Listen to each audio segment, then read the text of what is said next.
మా అమ్మ చెప్పిన తర్వాత నాకు అర్థమైంది ఏంటంటే హితి విషయంలో నేను చాలా నెగ్లెక్ట్ చేసేసానేమో అని అనిపించింది. హితితో పాటే వెళ్ళి ఒక 3 months కానీ అలా స్పెండ్ చేసి అంగన్వాడీలో ఉండి రావాల్సింది, కానీ ఉండలేక వచ్చేసాను. కానీ ఇప్పుడు తీసుకెళ్ళి వదిలేసి వస్తున్నాను. నువ్వు ఏడుస్తా మిల్క్ తాగుతావా? రోజు పోతావా? ఇంకా పోతావా? నేను లేకున్నా పోతావా? సరే అమ్మా. తొలుపా దేనికే? ఏడు చాక్లెటా? అబ్బాయి చూస్తే ఏడుస్తాడు. సరేలే మళ్ళీ ఎత్తుకొని పోదు. ఏమి ఏమో చెప్పు. చారు ఏడ్చినా?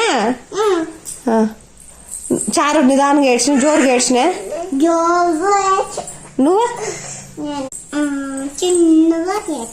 చిన్నగా ఏడుస్తా?